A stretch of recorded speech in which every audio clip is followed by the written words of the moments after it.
Hey guys, tonight we're trudging toward a forgotten battlefield, not one marked by glory, cannon fire, or gallant last stands, but by an overwhelming, soul-sapping boredom so powerful it brought a siege to a standstill. You can almost smell the dust hanging motionless over the dry plains, hear the distant creak of a wooden cart that's been parked too long, and feel your eyes glaze over as yet another day passes with absolutely nothing happening. No arrows, no battering rams, no dramatic midnight escapes, just you, 1,000 bored comrades, and a city that doesn't even seem all that scared. You probably won't survive this, out of sheer dullness. Your greatest enemy won't be hunger or disease, it'll be your own patience. So, before you get comfortable, take a moment to like the video and subscribe, but only if you genuinely enjoy what I do here. And if you're listening from some quiet corner of the world, drop your location and your local time in the comments. I love seeing where this sleepy little campfire reaches. Now, dim the lights, maybe turn on a fan for that soft background hum, and let's ease into tonight's journey together. You arrive at the siege site with high hopes, or at least reasonable expectations. You and your fellow soldiers have marched for weeks to reach this walled city, told over and over that its capture will turn the tide of the war. You expect danger, glory, perhaps the sting of a few arrows and the roar of catapults. But instead, you find apathy from both sides. The city doesn't resist your arrival. No rain of fire from the battlements, no boiling oil, not even a single overly dramatic proclamation from the walls. In fact, the gates close with the slow confidence of someone locking up their bakery for the evening, not preparing for a life or death siege. Your side sets up camp. Tents go up. Cooking fires start. And then, nothing. For the first few days, everyone stays alert. Scouts ride out. Messages are passed. You sharpen your sword 3 times a day, just in case. But the enemy doesn't counterattack. They barely react. There's a man on the tower, maybe a watchman, but even he sits on a crate and eats fruit more often than he holds a weapon. So, days turn to weeks. You start to question the whole situation. Are they just too clever to provoke you? Or have they simply forgotten this is a siege? Historians still argue whether this was a tactical bluff by a cunning governor, or just the result of a city that honestly couldn't care less. You begin to envy the locals. At least they have walls and wine. Meanwhile, the only thing breaching your camp perimeter is a bored goat that doesn't understand war protocol. And somewhere deep inside, a quiet truth begins to gnaw at the edges of your soldier's pride. You might be part of the first siege in history that gets remembered not for what happened, but for how fast everyone stopped trying. Tents flap in the wind like they've given up too. You wake up to the same beige canvas ceiling, the same gravel digging into your back, and the same soldier next to you muttering about how the stew tastes like boiled socks. It's only day 5, but you already feel like you've been stationed here for a century. At first, the arrival had a certain fanfare. Trumpets blew, banners unfurled, generals barked orders with just the right amount of chest puffing. You even had a brief moment of pride marching in, armor gleaming, warhorse prancing like it knew it was in a painting. But that energy faded somewhere around midday on the second day, right after it became clear that the enemy wasn't coming out to fight and wasn't too concerned that you'd come knocking. Your general attempts to maintain the illusion of discipline. There are drills in the morning, though most people forget the formations by the afternoon. Rations are distributed with ceremonial flair, followed by grumbles, eye rolls, and a game of guess what this meat used to be. Someone suggests it's hedgehog. Someone else insists it was a boot before it was boiled. By the end of the week, everyone settles into a pattern. Wake up. Complain. Patrol a field where nothing happens. Eat something that may or may not be bread. Watch the sunset like it might finally do something dramatic. It doesn't. Meanwhile, over in the city, life goes on. You can see villagers tending gardens just behind the walls, laundry being hung from towers, and once, a group of children flying a kite right above the battlements. One of your archers tries to shoot it down in an act of protest. He misses, naturally. This is no siege, it's an extended camping trip with deeply questionable catering. To cope, people invent jobs. The camp philosopher starts offering unsolicited life advice beside the latrine trench. A new rank, Chief of Rock Arrangement, is given to a bored squire who builds miniature stone fences for ants. One guy sharpens sticks. Just sticks. For what purpose? Unknown. Historians are still split on why the leadership didn't push harder in those early days. Some believe the commander was waiting for reinforcements. Others think he genuinely expected the city to surrender purely out of politeness. But let's be honest, it's hard to feel inspired when your warhorse starts yawning and your captain has started knitting. Even the enemy doesn't bother taunting. No boiling pitch.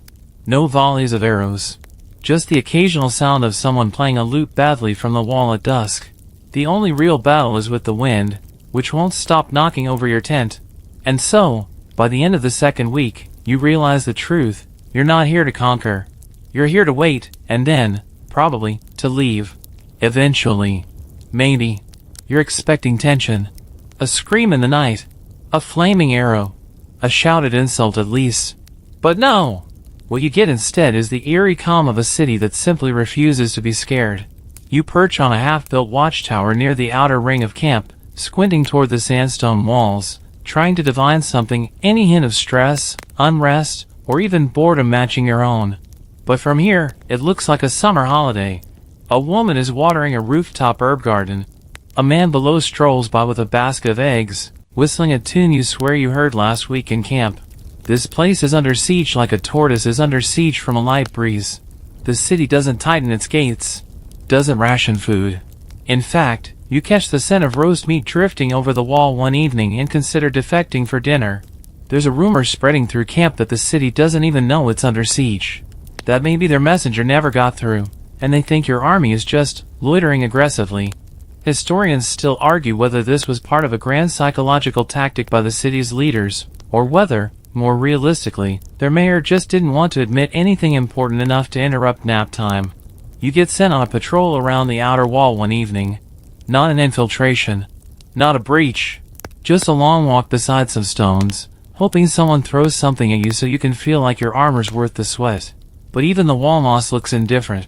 One of your companions, a lanky foot soldier named Dren, jokes that maybe the city's population is entirely made of retired librarians. You chuckle, mostly because it's better than screaming.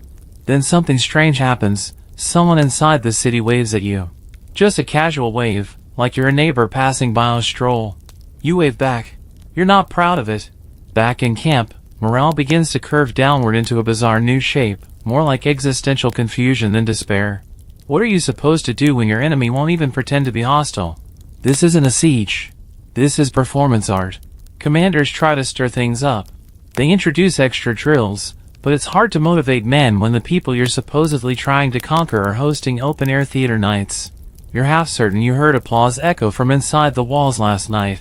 One of the knights suggests launching dead fish over the wall just to get a rise out of them. The idea gets approved. It backfires when the city simply cooks the fish and returns the bones in small, labeled baskets. If anything, the city seems to be thriving. They plant more flowers along the parapets. They repaint shutters.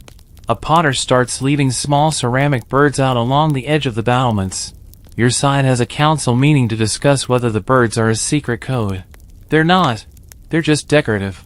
The joke becomes, they're besieging us from the inside. By now, even the most junior squires are realizing the war might not be about blood and steel. It might be about who blinks first out of sheer apathy. And honestly, you're getting close. It's not the battles you remember. It's the cheese. More specifically, the utter betrayal of what used to be cheese. Because as the days stretch into weeks, the one thing your siege camp can't seem to hold onto, besides morale, is food. Supplies are dwindling, and everything that remains is either moldy, crawling, or mysteriously squeaky. You'd been told the logistics train would keep you fed for months. That wagon's laden with dried meats, beans, salted fish, and, yes, wheels upon wheels of cheese would follow you across the dry hinterlands. But the wagons? They're stuck somewhere behind a washed-out bridge, and no one seems especially keen to fix it. Even the mule assigned to pull the last one gave up and sat down like a poet in a crisis. Now you live in a kind of culinary purgatory. Every meal is a gamble. That hard biscuit might be a biscuit, or a fossil. That lump of cheese might be a delicacy, or a solid block of regret. Historians still argue whether this logistical collapse was due to poor planning, sabotage, or just an epic failure to account for how much cheese melts in direct sun. One theory suggests a squirrel uprising in a supply depot several days behind you. Another involves a commander who thought 5 crates meant 5 wheels, not 500. So the army adapts. Sort of. The soldiers begin to barter. One egg is worth 3 stale loaves. A single pickle is now treated like currency. Someone trades a mostly intact sausage for a poem. The poem is terrible, but it rhymes. Of course, your side isn't starving, not yet. But hunger is creeping in, slow and steady. Not enough to cause panic. Just enough to make everyone cranky. Just enough to make you wonder, at 3 a.m., if you'd eat the decorative leather on your sword hilt. You wouldn't. Probably. And then there's the water situation. The barrels are supposed to be rotated weekly. They're not. You find yourself drinking what tastes like medieval aquarium. One night suggests flavoring it with mint leaves. Another dunks in a peach. The third just stares into his cup like it's speaking to him. Even the rats seem unimpressed. They steal only out of politeness now. You sneak a peek at the enemy city again. One morning, you catch sight of a market day being held just inside the gate. Actual stalls. Actual fruit. A woman buys 2 pears and a jar of honey. She samples both on the spot. You watch this act like someone witnessing a sacred ritual. Later, you and your unit try to bake something with acorn flour and a stone you mistook for a truffle. The result is declared a crime against both nature and pastry. At least the mess gives everyone something to talk about. Remember when we ate actual food? Becomes the new toast. And so, in a siege with no battles, the only true enemy begins to rise. Your own stomach. Not in hunger, but in protest. You dream of cheese now. Not glorious, golden rounds, just a slice. Something that doesn't hiss when you open the wrapping. It starts with dice. It always does. At first, they roll for chores. Loser has to dig a new trench. Loser has to clean the latrine buckets. Loser has to ask the cook what, exactly, the greenish stew is supposed to be. But soon, the games evolve, because when war stalls, human creativity kicks in with vengeance. Before long, the camp transforms into a circus of invented entertainment. You watch one group organize a snail race, complete with tiny painted shells and a commentator who narrates with the gravitas of a royal herald. Another crew starts playing a hybrid sport that's part cricket, part fencing, and part interpretive dance. Nobody understands the rules. Least of all the referees. Someone crafts a ring out of hay bales and hosts duels of drama, where soldiers perform overwrought reenactments of legendary battles, but deliberately get every detail wrong. At one point, someone claims Julius Caesar conquered Atlantis and was then betrayed by a talking falcon. You clap. Everyone claps. It's the best entertainment you've had all month. Your captain tries to discourage it. He insists everyone focus on readiness. Then you catch him secretly juggling potatoes behind the supply tent. Historians still argue whether these improvised games were a form of covert psychological survival, a slow mutiny in pantomime, or just plain cabin fever with chainmail. Some say this was the earliest form of battlefield theater. Others say it was just what happens when men are bored and surrounded by swords but forbidden to use them. A full-blown betting economy emerges. Wagers on everything from how long a fly will circle the stew pot to which soldier can go the longest without blinking. One guy manages 3 minutes. You suspect witchcraft. Then there's the matter of the stare-off championships. The final round lasts 4 hours and results in 2 soldiers being diagnosed with eye strain and a brief existential crisis. Naturally, someone starts training a chicken to play fetch. Another swears he can read tea leaves, but only in boiled socks. You discover you have an unexpected talent for composing rhyming insults about tents. Even the horses get involved. One cavalry unit hosts races, but only walking speed is allowed. The slowest horse wins. The prize? A cucumber. One soldier invents a game called Don't Get Hit by That Rock, which mostly involves running in circles until someone inevitably gets hit by a rock. He becomes a minor camp legend. Also, concuss. Your favorite pastime becomes watching a group of archers try to shoot empty wine bottles placed on one another's helmets. It's stupid, risky, and strangely thrilling. Also, the city across the wall starts watching too, leaning casually on their battlements like it's a dinner show. Then comes the joke contest. It's meant to be innocent, but the jokes get weirder, darker. What do you call a siege that forgets to siege? One soldier asks. A picnic with paperwork. No one laughs. Not because it isn't funny, but because it's terrifyingly accurate. You realize, eventually, that the camp has created its own universe. Its own rhythm. A place where combat has been replaced with contests, and victory means finding a spoon that isn't bent. You've forgotten what day it is. Everyone has. But at least the snail, painted bright red with gold speckles, is the reigning champion. There comes a day, sometime after the snail racing tournament but before the interpretive catapult dance, when the commanders finally gather for a council of war. It sounds dramatic. You imagine shouting, maps, maybe someone slamming a goblet on a wooden table. Instead, it feels more like an awkward family brunch. You get assigned to stand guard outside the tent, which is basically a formality since no one's attacking anything, not even the buffet table. Inside, you hear muffled voices, occasional throat clearing, and once, the unmistakable thump of someone falling asleep against a table. They're supposed to be discussing strategy. Instead, they're discussing who forgot to feed the messenger falcon, why nobody has clean laundry, and whether it's ethical to trade a soldier's boots for a jar of pickled onions. The general opens the meeting by asking if anyone's seen his favorite map. Turns out it's been used to wrap firewood. No one wants to admit it. They talk about launching an assault. Then remember the battering ram broke 2 weeks ago and the blacksmith is currently busy organizing a poetry slam. The backup plan? Dig a tunnel. But the digging crew has gone on strike. They demand better snacks and a work song that rhymes. One young officer suggests trying diplomacy. He gets glared at so hard he immediately pretends it was a joke. Haha, imagine that, he says. Talking with the enemy. Everyone laughs nervously. Then goes quiet. Eventually, someone proposes sending a note demanding surrender. They draft one. It's very official. We, the besieging force, hereby declare you to be in a state of siege. The reply arrives within the hour. Cool. Thanks. Want any bread?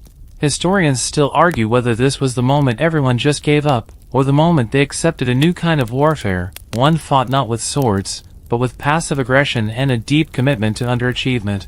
One commander, Sir Garin the mostly prepared, tries to rally the mood by delivering an impromptu speech about courage and honor. But halfway through, he forgets the ending and closes with, "Anyway, let's just keep doing what we're doing, yeah?"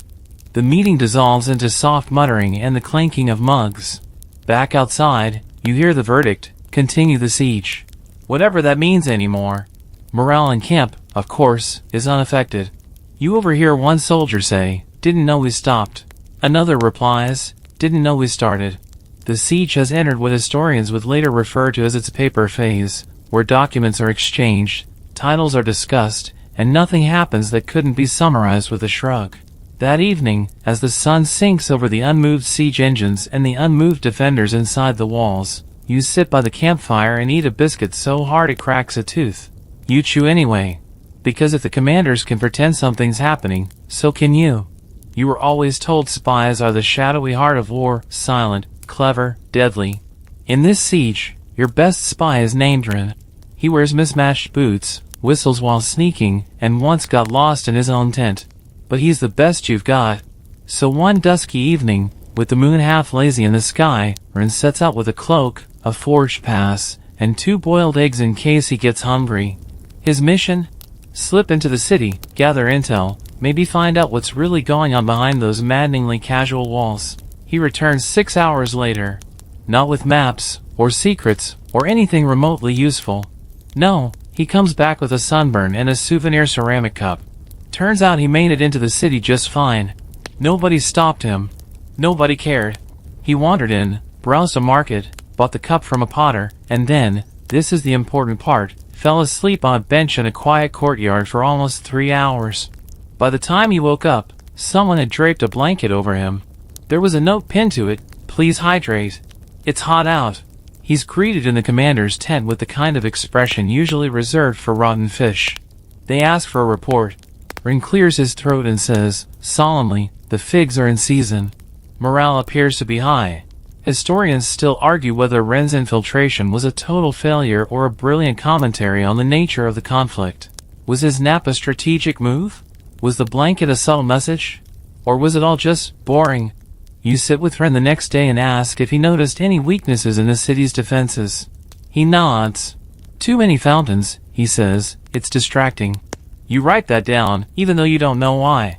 Another spy attempts a follow-up mission the week after. She returns even faster. Her report, "I found a book club. They're reading love poetry. I joined. The enemy, it seems, is not only unafraid, they're thriving. Eventually, your commanders stop sending spies. Or rather, they still send them, but they don't expect much. A good infiltration now means returning with a new bread recipe or a song lyric no one understands. One spy delivers a message from a city merchant: if you're not going to invade, at least send someone who can play chess. Back in the camp, Rin becomes a minor celebrity. People gather around to hear tales of the siege from the other side. He makes it sound magical. He swears they have chairs that don't wobble and soup that doesn't taste like regret. And you begin to wonder if maybe the real espionage is happening in reverse. Maybe they're learning more about you. After all, they've watched you invent sack jousting, argue over pigeon names, and spend 20 minutes debating the correct order of sock layering. So now, whenever you catch someone watching from the walls, you give a polite wave. Just in case. You wouldn't want to seem unfriendly. There's something slightly heartbreaking about watching a propaganda artist at work with no audience. His name is Alder, and he arrived with a wagon full of supplies, scrolls of vellum, pots of vivid pigment, a tiny stool, and the kind of grand ego that only comes from once painting a horse so majestic it made a duke weep. Alder's mission is to immortalize the glory of this siege. Except, well, you've probably figured out the problem by now. Still, he tries. Day after day, Alder sets up his easel by the main road through camp, draping a red cloth over his shoulders like it's a cape. He poses you and a few other soldiers beside a stack of helmets, staging a dramatic moment of courage. You were just trying to eat soup. He adds a banner fluttering heroically behind you. There was no wind. You ask about historical accuracy. He frowns. We're making history, he says, not recording it. By the end of the week, Alder has produced 4 massive canvas works. One shows the siege engines rolling into position, they haven't moved. Another depicts your general pointing valiantly toward the horizon, he was actually mid-sneeze. The third? A romanticized version of a pig running through camp, turned into a charging boar of war. Historians still argue whether Alder's works were satire, idealism, or just a man refusing to acknowledge boredom with a brush. You decide to take a walk along the perimeter. There, to your surprise, you find a matching figure on the other side of the battlefield wall. A city artist. She's working quietly under an awning, painting what appears to be a peaceful city scene, featuring her general dozing in a hammock. You and she exchange a slow nod, the unspoken recognition of creative minds trapped in a plotless narrative. Soon, an informal art exchange begins. Sketches get pinned to spears and gently tossed across no man's land. Alder sends a charcoal drawing of a heroic campfire scene. The city artist responds with a watercolor of someone tripping over their own spear. Your side retaliates with a mural showing your soldiers lifting a battering ram triumphantly, despite the fact that the ram was last used to prop up a soup cauldron. Their return fire? A tapestry showing your captain napping in his tent, drooling onto a map. It escalates in the gentlest of ways. Messages begin appearing beneath the artworks, puns, compliments, once even a recipe for lemon cake. You start gathering near the wall each morning just to see what new exchange has occurred. It's the closest thing to communication either side has attempted in weeks. Commanders grow suspicious, but can't really complain. After all, no one's dying. And technically, you are engaging with the enemy. Just politely, artistically. One night, Alder unveils his masterpiece, the glorious standoff of silent men. It features over 200 faces, most of them yawning. He's very proud. It gets mounted near the mess tent, where it becomes an unofficial morale booster, mostly because it's accidentally hilarious. Even the horses seem to stare at it a little longer than usual. You're not sure when war turned into an art show. But here you are, waiting for tomorrow's sketches, brushstrokes replacing battle cries. And honestly, you're okay with that. It begins, like most disasters in your camp, with a pig. A rather spry, rosy-bellied one that escapes from the cook's pen and charges, snorting and squealing, straight toward the trench latrines with the confidence of a knight at a joust. Behind it, a panicked kitchen boy waving a turnip and yelling, "She's got the sausages." What happens next will be known, unofficially, as the Great Accidental Duel of the Siege. You see, as the pig dashes through camp, it cuts directly between 2 rival squadrons who've had just enough petty arguments to be on the brink of open conflict. Think, stolen socks, dice game cheating, one memorable prank involving honey and a hornet nest. The pig's path kicks over a kettle belonging to one squad, splattering stew all over the boots of the other. A soldier, mid-scream about burnt leather, draws his sword. His rival does the same. Neither notices the pig anymore. Within seconds, everyone is yelling. Spears are pointed. A banner is torn. A lute gets smashed over someone's head. The pig escapes into the woods with the sausages. You arrive right in time to see a fully armored knight dueling a man wielding a soup ladle. You'd laugh, except that 5 archers are now drawing arrows and aiming in completely unrelated directions. It's a mess. The city, naturally, is watching. From the walls, you see confused heads peeking over the battlements. One of them waves. Another holds up a sign, hastily painted, reading, "Everything okay over there?" Historians still debate whether this incident counts as the only real combat of the siege. One school insists it was technically a skirmish. Another calls it a culinary misunderstanding gone militarily viral. Some just file it under miscellaneous nonsense. It all ends, not with bloodshed, but with your general stumbling out of his tent half-dressed, yelling "Stand down." It's a pig, not a battleground, which becomes the unofficial motto of the siege. Everyone stops. A silence falls. Someone coughs. Then a soldier from the stew-splattered side asks, "Can we at least eat now?" No one's punished. Honestly, the commanders are just relieved something happened. For a brief moment, morale spikes. It even gets turned into a play the following week. You're cast as the pig. You don't argue. The city, weirdly, seems entertained. A few days later, a small basket is lowered from the wall by rope. Inside, smoked sausages. And a note that simply says, "Peace offering?" You don't know it's stranger, that they're feeding you, or that the sausages are actually delicious. Later that evening, as you sit near the fire gnawing on your first decent protein in days, you hear someone mutter, "Maybe war should always be this stupid." You hum in agreement, mouth full, watching the sky pinkin above the still silent siege towers. The pig? Still missing. Rumors say it joined the city's militia. Honestly, that tracks. By now, even the historians are confused. Some will later argue that this wasn't really a siege at all. They'll say it lacked the classic components: starvation, artillery bombardments, dramatic last stands, inspirational speeches shouted over crumbling ramparts. Others will insist it still counts, because technically, an army surrounded a fortified city and stayed there for months, which is, by definition, a siege. But you, sitting by your half-collapsed tent with a spoon bent into a makeshift bookmark, aren't interested in definitions. You're interested in figuring out what day it is, and whether today's breakfast was actually yesterday's lunch repurposed with herbs. Every now and then, your commander insists that things are progressing. You're not sure what he means. Your tent hasn't moved. The city's walls haven't budged. The only thing progressing is the moss on your boots. Still, someone in camp decides to revive the war diary. It's an old custom meant to document siege events for posterity. You get asked to contribute an entry. You stare at the blank page for 5 minutes, then write, "Day 47, tripped over my own shadow. The enemy laughed. I bowed." That entry ends up getting copied by others. Suddenly, the diary is full of absurd but oddly poetic accounts, drawings of sleeping cows mistaken for catapults, odes to the last onion, speculative essays on whether clouds are trying to mock you. A bored cleric even starts illustrating the siege as a children's picture book. You're depicted with heroic eyebrows. It's flattering. One camp scholar, because of course you have one, begins insisting the siege is actually a profound metaphor. A still war, he calls it. A commentary on the futility of conquest and the ache of waiting. He says this while balancing a quill on his nose. Meanwhile, the city paints murals of your camp.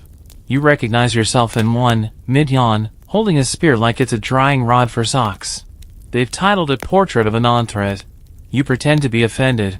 But honestly, it's not inaccurate. A merchant cart somehow makes its way from the city to the edge of your lines, escorted by 2 elderly locals carrying folding chairs. They set up a small stall and start selling apples through the fence. The apples are expensive. You buy 3. Historians still argue about that, too. Was it a trade agreement? A diplomatic opening? Bribery? You just remember that those apples tasted like hope dipped in honey. Later, when a flock of geese blocks a patrol route for over an hour, and no one bothers to move them, you understand the truth. This isn't a siege that will end with swords and banners. This is one that will end when everyone simply loses interest. But that doesn't stop the occasional drill. Every third morning, horns sound. Everyone forms lines. You do a march. The generals shout. Someone faints dramatically, just for the attention. Then it's back to pretending the soup is getting better. You're part of something unusual. Something the history books won't quite know how to frame. But it's happening. Quietly. Absurdly. Relentlessly. And probably for at least another month. You'd think insults would fly thick during a siege. You imagine booming threats, poetic curses, maybe even a few cleverly worded demands hurled across the walls with righteous fury. But here, even the trash talk gets tired. It starts modestly. A young archer named Clem yells something at the battlements that might have sounded threatening if his voice hadn't cracked. "Your bread is dry," he shouts. Silence. Then a faint voice replies, "Your tents smell like onions." A few chuckles echo down the line. And so, with no weapons drawn, the two sides begin a war of words so unimpressive it becomes kind of endearing. Each day, someone delivers a fresh insult. Some try to be witty. You fight like a goat in socks. "Your mother was a pleasant woman," boring insult, isn't it? Others get surreal. "May your stew always taste slightly of turnips, but never enough to be sure." "I hope your boots squeak only when you're sneaking." The city responds with equal vigor, or lack thereof. One afternoon, they send over a scroll tied to a rock. It reads, "We would surrender, but your commander keeps mispronouncing our name." A soldier in your ranks, formerly a schoolteacher, begins organizing the insults into categories: food-based, odor-based, philosophical. He proposes a tournament. The siege snark-off, he calls it. The winner gets a day off from latrine duty. Participation soars. You're assigned to the semifinals, up against a particularly sarcastic squire named Darnell. Your insult, crafted the night before with 3 friends and a bowl of dried fruit, lands well. Your strategy's so lazy, even your horses use pillows. It earns mild applause. Darnell counters with, "If cleverness were rations, you'd be chewing tree bark." He wins. Fairly. Eventually, the city joins in the tournament. Yes, joins. A soldier inside the walls raises a placard one morning. "Best insult wins fresh bread." You all cheer. Negotiations are held to establish official judging criteria. Historians still argue whether this was a moment of cultural diplomacy or just the most whimsical collapse of military discipline on record. Some refer to it as the verbal front.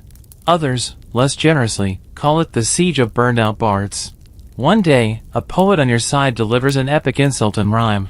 "O city of stone and lavender gloom, your courage is firm as a pastry's plume." The city responds by sending a loaf of actual plum pastry over the wall, with a small flag reading, "Plume enough?" You eat it. It's excellent. At this point, you realize the insults have transformed. They've gone from jeering to joking, and now they're tender, almost. A strange correspondence between people who are technically enemies, but too bored to stay that way. Someone suggests writing love poems next. You scoff. Then you try. And honestly, it's not bad. It was supposed to be a turning point. The commanders, perhaps sensing that everyone had begun measuring time by cheese freshness and pigeon gossip, decided to launch a bold move, a night raid. A real one. Sneaky, strategic, under the cover of darkness, the works. You're chosen for the mission, partly because you haven't done anything meaningful in weeks, and partly because you still remember how to walk in a straight line without tripping on a tent rope. The plan is simple. A dozen of you will slip through a dry creek bed, loop around to the north gate, and test the city's watchfulness. If they're asleep, glory. If they catch you, well, at least something finally happened. You smear mud on your face. You whisper battle prayers.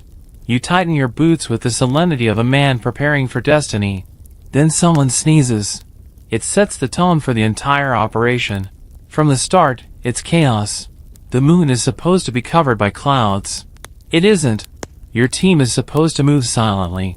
Someone steps on a cooking pan someone forgot to bring inside. You're supposed to avoid the latrines, but somehow, you all end up in them, trying to figure out which direction is north while ankle-deep in regret. Eventually, you scramble toward the wall, only to realize, embarrassingly late, that you've gone the wrong way. What you thought was the city's northern fortifications turns out to be the backside of your own supply tent. Someone whispers, "We've breached the enemy stores." You whisper back, "That's our bread." One guy yells victory, and is immediately tackled by a goat that thinks he's stealing oats. Historians still argue whether this counts as a battle at all. Some say yes, since there was shouting, confusion, and one minor injury involving a broom. Others call it the world's first simulated siege experience. The best part? The city doesn't even notice. No alarms. No torches lit. In fact, someone from their side leaves a note tied to a rock the next morning. We heard yelling. Do you need directions? You all pretend nothing happened. Officially, the raid is declared a successful test of readiness procedures.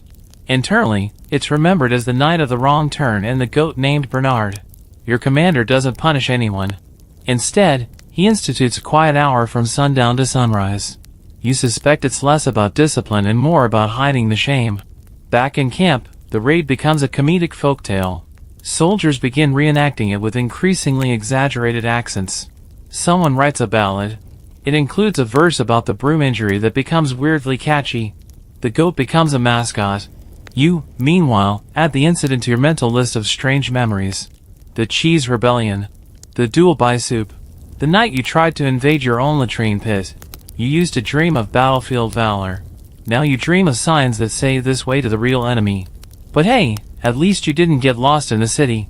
That would have required progress. You expect disease to arrive like a villain in a tragedy, sweeping through the camp with fevered vengeance, striking down soldiers left and right, forcing you into dramatic quarantine zones and hushed prayers under ragged tents. Instead, it arrives like everything else in this siege, with a whimper, a cough, and then, not much else. It starts when someone in the east wing of camp sneezes 4 times during breakfast. A few heads turn. A medic is summoned. He takes one look and declares a dust throat. Nothing more. He prescribes boiled garlic and a 10-minute nap. The next day, 3 more soldiers report sniffles. You expect the worst. You're told to hydrate and avoid licking flagpoles. The spread stops immediately. Historians still argue about whether this was an early form of protoplague that simply fizzled out due to lack of interest, or if it was a case of mass hypochondria fueled by boredom and bad stew. One scholar, centuries later, would write, "This might be the only siege where the rats were disappointed." Which is fair, because the rats, who had arrived in droves, probably hoping for a buffet, seemed thoroughly underwhelmed. One even wanders into your tent one night, takes a look around, and leaves without nibbling anything. You feel insulted. The camp's healers, with little else to do, begin experimenting with folk remedies. Someone invents onion poultices, which mostly involve taping raw onions to your knees and hoping for spiritual alignment. A rival group insists on clove water foot baths. Neither helps. No one's really sick anyway. To pass the time, a few medics stage a pretend epidemic drill. They march around in hooded cloaks, ringing a bell, shouting things like, "Bring out your mildly unwell," and "Beware the sniffle demon." It's oddly popular. Eventually, the city responds. One morning, a scroll is catapulted over the wall. It reads, "To our besiegers, please stop trying to start plagues. We just painted the infirmary." You all agree to stop. A week later, someone discovers a stash of moldy figs. There's a moment of panic. Are they poisonous? Infected? Said by the city? Turns out they were just forgotten in a sock drawer. No one eats them. Except the goat. The goat is fine. You keep expecting illness to rise. It doesn't. Not really. A few bellyaches. One rash. A guy who swears he lost the ability to taste sarcasm, but he was always like that. Eventually, you stop worrying. The medics go back to sharpening scalpels and gossiping about fungus. You go back to wondering if it's possible to die from waiting. And the siege? It slouches on. Still no battles. Still no plague. Even pestilence has standards, it seems. At some point, maybe around day 70, though no one's really keeping count anymore, the camp becomes less a military operation and more a very confused village. And with any village comes whispers, glances, and that inevitable potion of boredom and proximity, romance. It begins innocently enough. A baker's apprentice and a cavalry scout are seen walking together near the old siege tower, laughing quietly over something involving dough. A week later, they're holding hands, and suddenly the entire camp has opinions. Soon, love, or at least the siege-shaped version of it, is everywhere. A blacksmith and a scribe start exchanging coded notes hidden in shovel handles. A medic and a quartermaster take turns sneaking each other extra rations, each bite of preserved fig now thick with suggestive meaning. A grumpy archer spends 3 days crafting a lopsided heart out of arrowheads and goat string. His recipient accepts it. They don't speak about it again. That's love here. Historians still debate whether this bloom of affection was spontaneous, encouraged by the sheer lack of violence, or simply inevitable in a scenario where the most thrilling daily event is laundry rotation. Some argue it was a coping mechanism. Others call it siege-induced sentimentality. You find yourself caught in the tide, too. Maybe it's the way someone in a supply tent hums while organizing bandages. Or the way that new recruit from the East Battalion has eyes like slow-burning lanterns. You start adjusting your armor straps more carefully. You shave, twice, with rainwater and a borrowed blade. Of course, love at siege pays is strange. There are no roses, no serenades, just quiet glances while peeling turnips, or meaningful silences during failed latrine repairs. One couple carves their initials into the side of a soup ladle. It becomes sacred. People are forbidden from using it for anything except stirring moments. Then come the triangles. A tent flaps open. A whispered argument. A dried flower thrown dramatically into stew. The camp's only loot gets broken in half by a jealous rival. People are invested. There's even a newsletter. The Smitten Siege, handwritten weekly by a bored chronicler. It includes poetry, secret admirer notes, and a Crush of the Month feature. 1 week, it's the GOAT. No one's surprised. Naturally, your commanders are baffled. What happened to discipline? One asks during morning briefing. Why is my sergeant wearing perfume? Someone replies, it's onion juice. He thought it might help. The city seems to catch on. One day, a banner appears on their wall, love is patient. So are you. Below it, a small bouquet tied to a rock is catapulted over. It lands near the mess tent. It smells surprisingly nice. You wonder if there are romances blooming behind those walls too. You wonder if their baker hums, if their scouts blush, if they're writing their own newsletters. What began as a siege is now a social experiment. You didn't sign up for war-defined feelings.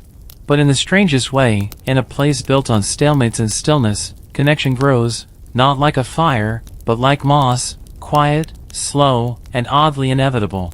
It's the 42nd day, or possibly the 82nd, depending on who's keeping track, when the most alarming event since the infamous pig duel unfolds. It happens at dawn, near the camp's outer edge, in front of a small, soot-scarred building that everyone calls the bakery even though it mostly produces regret-shaped biscuits. You're on your way to trade a spoonful of jam for half a bootlace when the shouting begins. They're coming through the wall. You drop the jam. Soldiers scramble. Helmets fly. A war horn sounds. Well, it wheezes. No one's practice. You grab your sword, heart pounding, eyes scanning for enemies. And then you see it. A line. A very long line. Winding across the field, up to the bakery's front flap. A queue of soldiers, some still in their bedclothes, holding empty plates, sacks, or, one hopeful soul, a flower pot. They're here for bread. The good kind. The soft kind. Word spread overnight that a new baker from the southern detachment had arrived and brought yeast. But from the hill, from the city's side of the wall, all they can see is a swarm of armed men clustering at one point on the outer perimeter. Dust rising. Voices shouting. Weapons visible. They panic. You don't blame them. By the time you get close, 3 warning horns have blared from the city. Their walls are bristling with silhouettes. Bows are strung. Buckets of something ominous are hoisted. You're not even mad. If you were them, you'd think this was it too. One of your commanders tries to clarify the situation with a flag. A white one, with a baguette drawn on it. Historians still argue whether this was the most farcical near battle in recorded history. One camp believes it was a dangerous lapse in communication. Another says it was performance art. One academic simply titled their paper, The Loaf That Launched a Panic. Eventually, a note arrives, carried by a donkey wearing a banner that reads, Explain yourselves. You write back, We had yeast. You understand. And strangely, they do. The following day, a cautious envoy from the city visits under truce. He's polite. Nervous. He smells faintly of lavender soap and diplomacy. He's come to confirm that the siege remains inactive and that no new invasion is planned, unless, he adds, you're willing to trade some of that bread. You are. A deal is struck. 2 baskets of loaves for a crate of citrus. It's not an alliance, but it's carbohydrate-based respect. Afterward, someone paints a mural of the event. It shows the bread queue as a swirling storm, the bakery as a glowing temple, and you, of course, as the noble hero cradling a single golden roll like a newborn. You tear up when you see it. Possibly because you're still hungry. By now, the siege has become a masterclass in the absurd. No one's sure who's besieging whom. All that's certain is that bread has power, soft crusts are better than swords, and sometimes, the only thing that can bring an army to its knees is the promise of something warm and freshly baked. The letters come like a breeze you forgot existed, sudden, unexpected, and laced with the faint smell of crushed violets and ink that's taken too long to dry. You're called to the central tent one morning and handed a satchel of post wrapped in wax linen. Someone jokes, hope it's not more marching orders. Everyone laughs, but not loudly. No one's quite sure if they want marching orders anymore. You retreat to your patch of shade, untie the cords, and pull out a stack of folded parchment. Most are brief, some are sweet, a few are confusing. Your sister writes, "Are you still at the siege?" The news says nothing's happening. Your old neighbor writes, "Is this one of those fake wars poets make up to sound mysterious?" One letter says simply, "Have you been promoted? Or do you just sit?" A soldier near you mutters, "I got a drawing of a chicken in the words, 'Come home, we need eggs.'" He looks both touched and vaguely insulted. But it's not the content that stings. It's the tone. The world beyond your trenches has moved on. People have forgotten, or maybe never quite grasped, that you were at war. You were preparing for sacrifice. For history. For songs sung over ale by firelight. Instead, you've become a footnote. A punchline. A long-standing joke where even the punchline is unclear. Historians later call this the morale dip. A sudden realization across the siege lines that glory has not arrived, may never arrive, and worse, that no one's even watching for it. One soldier writes a reply to his mother, "Yes, I'm still alive. Barely. The boredom is trying to assassinate me in my sleep." You take a walk along the perimeter. Not patrolling, just walking. You pass 3 soldiers playing a game that seems to involve guessing the cloud's opinion of you. Another is sculpting a tiny castle out of dried lentils. Near the gate, a notice board has appeared. Not from command, but from someone called the Bureau of Siege Feelings. Today's note reads, "Reminder, it's okay to feel pointless. But also, it's okay to braid your beard and pretend you're a wizard." You see at least 2 soldiers take this advice seriously. Even the goat seems more pensive these days. Meanwhile, from the city wall, a new banner appears. It reads, "We're not sure what we're doing either." It's comforting. There are murmurs in the ranks. Not about mutiny, no one has the energy, but about just packing up. Quietly. Peacefully. Without fanfare. Just ending this. You wouldn't even need a treaty. Maybe just a shrug. Historians still debate whether this was the moment the siege began to dissolve, not with surrender, not with battle, but with a slow and shared exhale of disinterest. Back in your tent, you write your own letter. You keep it short. Still here. Still nothing. But I made a friend. His name's Bernard. He's a goat. You fold it, tuck it away, and lean back, watching the sky. It doesn't matter if they understand. You're not here for them anymore. You're here because you're still here. It starts with a knock. Well, more like a thud, a small wooden box landing gently at the edge of your camp, tied with a blue ribbon and accompanied by a note that reads, "Let's be honest. Neither of us wants this." You gather around it like it's a live grenade. A dozen soldiers, 3 lieutenants, and Bernard the goat all peer down at the offering. Inside, bread, again, cheese, non-murderous this time, dried figs, and, most surprisingly, a folded piece of parchment marked terms of surrender. But here's the thing, they're offering to surrender. Everyone just kind of blinks. You expected resistance, trickery, maybe a speech.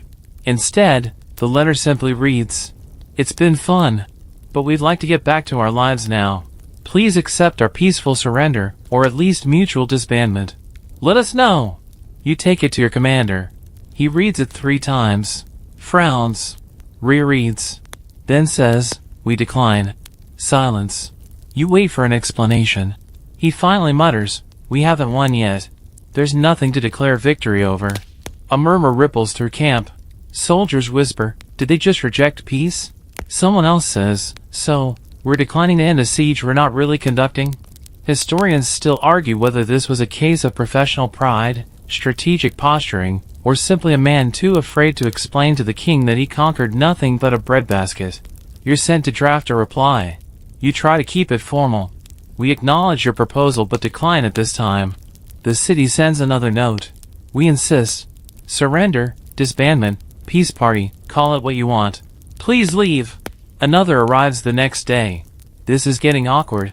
And another. "Do you need directions home?" You can't blame them. They've tried everything. They've watched you bumble through fake battles, compose poetry at the walls, and trade more bread than most kingdoms bake in a year. They've waited, laughed, even cared a little. And now, even they want to roll credits. Eventually, the general holds a meeting. Not in the command tent, at the bakery. Half the army shows up. It turns into something between a war council and a town hall meeting. A soldier stands up and says, "Maybe we've already won. I mean, we outlasted their patience." Someone else argues, "No, we've lost. We didn't even siege properly." Then a third voice, quiet but clear, "Does it matter? They want this over. So do we." That one gets nods. Eventually, someone floats the idea of a symbolic surrender. They surrender the siege, and the city surrenders being sieged. A mutual apology. A handshake. Maybe a cake. The next morning, you help carry a new box to the city wall. Inside, one white flag, one jar of pickled vegetables, a tiny flute someone whittled, and a final note that reads, "We agree. Let's end this." No speeches. Just, "See you around." They send back a bottle of plum wine and a simple, hand-drawn smiley face. It's done. Not officially. Not loudly. But, done. And for the first time in months, you exhale. Not the sigh of defeat. Not the roar of victory. Just, breath. Light, cool, and free. The end doesn't come with banners. There's no dramatic thunderclap, no final march. It comes like a late afternoon breeze, soft, forgettable, almost accidental. You're still rubbing the sleep from your eyes when you notice the first signs. The lookout tower is empty. The usual trumpet call doesn't sound. The baker is humming again, but not the usual siege hymn. He's switched to a lullaby. Something gentle. Something final. Then comes the packing. Not a frenzy. No shouting. Just quiet, practiced hands rolling up canvas, tying off sacks of gear, brushing sand off boots that barely got worn down. It's over. The city hasn't responded to your final note. They don't need to. Their walls are quiet too. Flags droop instead of fluttering. Someone on their end sets up a long table against the battlements and begins polishing it. Just in case. Maybe for bread. Maybe for cards. Maybe just to do something with their hands. There's a moment where you expect a surprise, an ambush, a trick, a final test. It never comes. Instead, Bernard the goat finds a free patch of grass and starts grazing like peace was always the plan. Historians still struggle with how to record this moment. In most ledgers, the official notation is siege concluded by mutual disengagement. Others offer variations, ended without result, dissolved by inertia, or, more poetically, faded from itself. A poet in your camp writes a line that sticks. The war that wandered into a nap. You load a cart. Tie it off. Walk a few paces. Stop. Turn back. There's nothing left to salute. You see Alder, the camp's painter, wrap his final canvas. It's a simple sketch. Two silhouettes leaning on spears, facing away from each other, each watching the same sunset. He doesn't name it. He doesn't have to. No one rings bells. No one cheers. A young soldier waves to the city walls. Someone waves back. Then it's done. You and your fellow non-conquerors leave in scattered columns, quiet feet on dry earth. Some sing. Others don't. You pass by the battlefield that never was, marked only by the occasional broken spoon or wilted onion garland. You don't talk much on the road. Not out of bitterness, just a shared, unspoken understanding. You went to make war. Instead, you made time. And maybe, somehow, that was enough. Home doesn't greet you with parades. You don't expect it to. After all, what would the banner say? Welcome back from the siege that wasn't. Congratulations on doing absolutely nothing, impressively. Still, you hope for something, maybe a handshake, a knowing nod, even a hey, didn't you leave with a sword?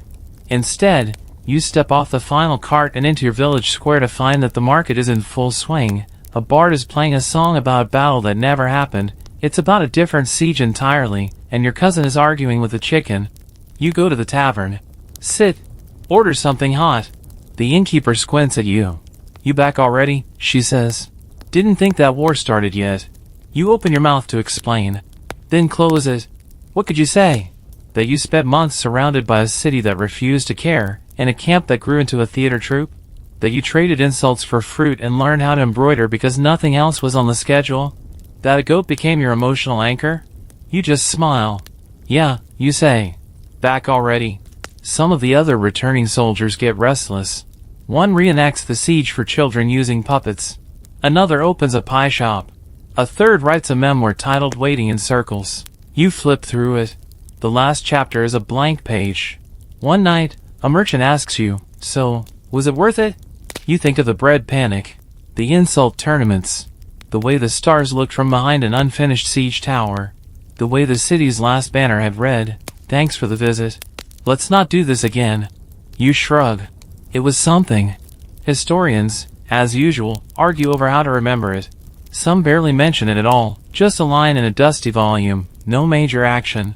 Result, inconclusive. But a few dig deeper. They say it showed something else. That in a world drunk on conquest, this was a rare moment of shared restraint. Of two sides too tired, too human, too aware to pretend that glory is always worth the mess. You never see the city again. But every now and then, a bundle of figs appears at the market, tied with a familiar ribbon. No one mentions it. No one has to. Time passes. You think of the siege less and less, until it returns only at odd moments, when a kettle whistles, when bread is just slightly too warm, or when someone asks what war is really like. Sometimes you answer honestly. Sometimes you just say, quiet. Most people picture blood and thunder. Not tents flapping at sunrise, not a goat with an identity crisis, not an army becoming its own village out of sheer inertia. You learn to miss the boredom in strange ways. You miss how the sun carved the same slow arcs over unmoving walls. How your captain eventually gave up yelling and started writing limericks. How people gathered every morning not to fight, but to see what might not happen next. You keep in touch with a few of them. Letters with little drawings, strange dried herbs, one that simply read, Bernard misses you. There's a reunion once. No one calls it that. You all just happen to arrive at the same small town on the same week. You spend the evening beside a fire, retelling the same stories. They never change. That's the comfort. You speak of Alder's ridiculous murals. Of the time the bakery nearly triggered war. Of the fake raid. Of the poem about turnips. Someone recites the full plague bell drill chant. You cry laughing. You wonder aloud if any other army has ever surrendered to silence. And then, slowly, as the stars blinked above you like gossiping sparks, the conversation fades. Because that's what the siege did best. It faded. Historians will never agree. Was it a war? A joke? A parable? Some will say it was wasted time. Others will say it was a masterpiece of restraint. You decide not to care. You were there. You remember how the city never burned. How the bread was warm. How nobody ever died, except of laughter. And that's not nothing. So here you are now, no walls, no banners, no marching orders. Just you, a quiet room, and the soft hum of peace you didn't know you carried with you. The kind that doesn't come from victory, or glory, or history books, but from knowing you lived through something absurd, gentle, and real. You ease back in your seat, your body sinking just a little deeper into comfort. Let your thoughts drift like the dust over that empty siege camp, slow, harmless, looking for somewhere soft to land. Remember the goat? Bernard? Imagine him asleep now on a sunny field, belly full, no idea he's the hero of a forgotten chapter. That's you too, in a way. The world is still loud, still sharp, but not here. Here, you're in that strange little stretch of time where nothing happened. And in that nothing, there was friendship, laughter, absurdity, and the quiet, silly miracle of people deciding not to hurt each other. Let that settle in your chest. A warm ache. A slow breath. You were part of the siege that got too bored to go on. And somehow, it turned out okay. Now rest. Close your eyes. Let the campfires die down, the banners fall still, and the winds sweep over the unbroken stones. The war is over. The goat is fine. And you, my friend, you made it. Sweet dreams.